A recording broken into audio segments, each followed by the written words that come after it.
일본 눈치를 보던 애플이 결국 한국에 뒤통수를 쳤습니다. 국내에서는 대규모 불매운동을 해야 한다는 의견까지 나옵니다. 미국 언론도 돈 앞에 역사를 부정하는 애플의 민낯이라며 강하게 비판했는데요. 어떤 일인지 살펴보겠습니다.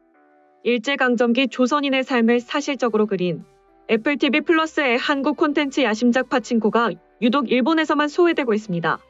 애플이 일본의 반발을 우려해 파친코 홍보를 포기한 것으로 보입니다. 일본은 아이폰 점유율이 50%를 넘어설 정도로 오랜 애플 충성 국가입니다.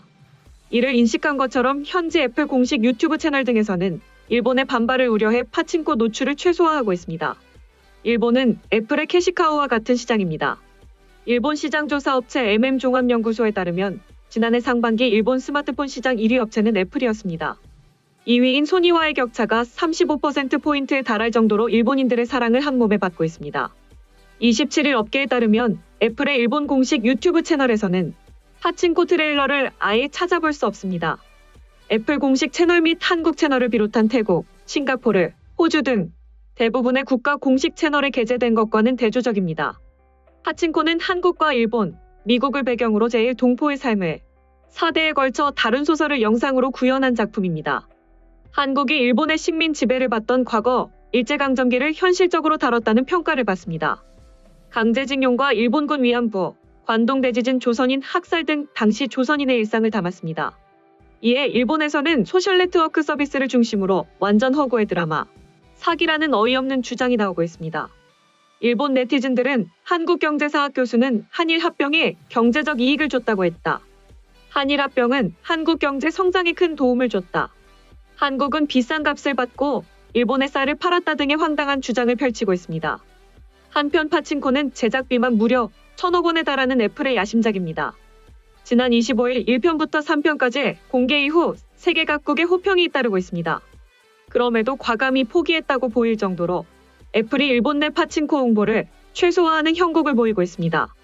이에 대해 정치 전문가들은 일본 눈치 보던 애플이 결국 뒤통수를 친 것이라며 국내에서는 불매운동의 움직임도 감지되고 있다.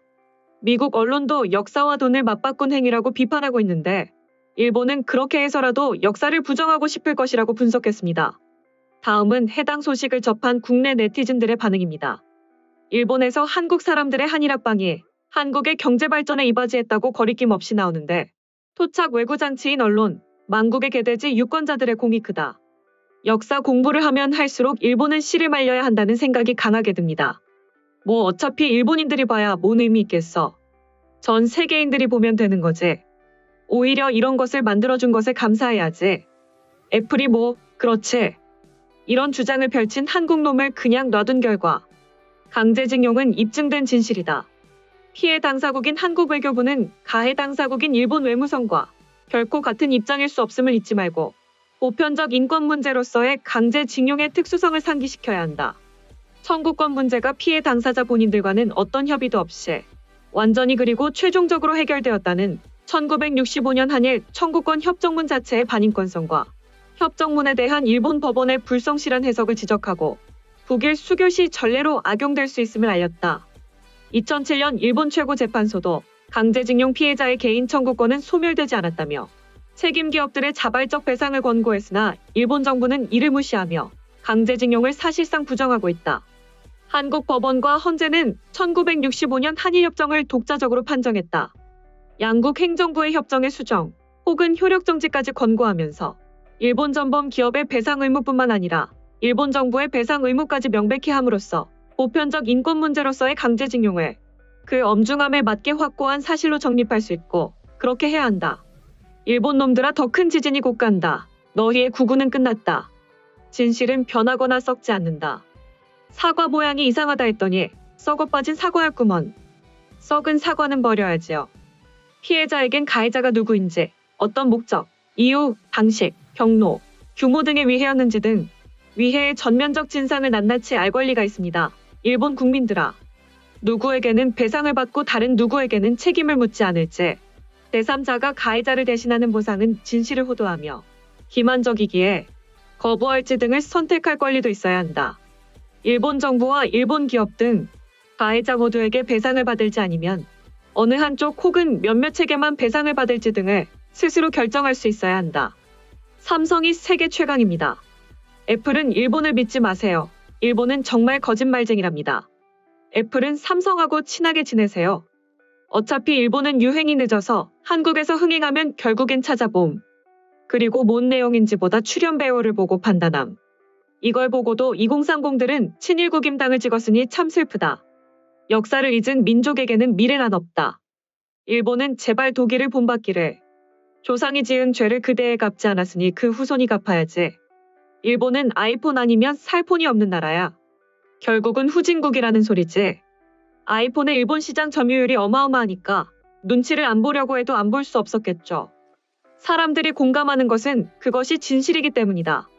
일본은 손바닥으로 하늘을 가리려고 하고 정치 외교적으로 완전히 배제할 수는 없겠지만 결코 가까이 할 수 없는 이중적 국가입니다. 일본은 지구상 유일하게 그들이 일으킨 전쟁과 잔혹한 만행으로 피해를 입은 국가에 공식적 사죄를 하지 않는 파렴치한 국가이죠. 해방 후 거지 국가에서 6.25 전쟁으로 어쩔 수 없이 미국의 무기나의 군수공장 등을 가동, 천문학적인 돈을 벌었습니다. 한일협정 때 일본에서 돈을 받았다는 말은 사실과 많이 다릅니다. 일본 미쓰비시 상사에 물건을 팔아주는 등 여러 가지 조건을 붙여 그 돈은 다시 일본으로 고스란히 갔습니다. 정권 유지를 위한 정부의 말만 믿고 일본은 이제 괜찮다고 생각하면 큰 오산. 홍보 안 해도 일부 극우들 빼고는 볼 것 같네. 썩은 사과 누가 처먹겠나. 미국에서 상 타면 어차피 외구들은 다 봄. 어떻게든 일본 끼워 넣어서. 일본 애들 애플 제품을 많이 쓰긴 하나 보네. 그래서 애플이 점점 힘을 잃어가는구나. 일본 너네는 계속 눈 감고 귀 닫고 살다가 언젠가 벼락 맞고 후회나 하지 마라. 너네는 인정하지는 않지만 하늘에서는 다 보고 기록했다가 그대로 일본에 갚는단다. 이게 애플의 한계지. 이래도 사과가 좋다고 사과 빨아대는 것들이 있겠지. 이게 차라리 낫지. 섬나라 원숭이들은 계속 헛소리를 하고 세계인들은 이들의 만행을 하나씩 알아가고 섬나라 고립이 우리에게는 좋을 수도. 본인들만의 합리화, 영리 넘는 역사. 뭔가를 바꿔 새로운 시도를 하는 것 자체를 거부하는 원숭이들. 그 운명적 습성은 잃어버린 30년을 넘어 이젠 침몰하는 배, 미래 없는 망국이 되었다. 뭐 하나 번듯하게 만들지 못하는 바보들의 왕국. 원숭이들의 갈라파고스. 열심히 너희들만의 뇌피셜로 위로하다가 바다 밑으로 사라지게.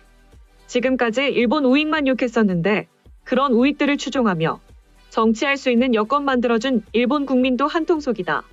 답 없는 것들. 한국의 종전선언, 미국의 특사 파견을 끝까지 반대한 뼛속까지 나쁜 놈들. 한반도에 제2의 6.25 전쟁이 나길 바라는 더러운 족속들. 애플 실망이네. 돈 앞에 장사 없다는 건가. 하여튼 역사 왜곡하는 놈들은 모두 매장해야 돼. 일본은 강자의 말에는 절대 복종이다. 특히 미국 나이키가 제일 광고할 때 원숭이 몇 마리나 시끄러웠지. 전체적으로 조용한 분위기였는데 50%의 아이폰을 쓰는 나라가 3개 나가면 대기업도 알아서 숙인다는 거네. 소식 마치겠습니다. 오림박스는 내일도 최선을 다하겠습니다. 감사합니다.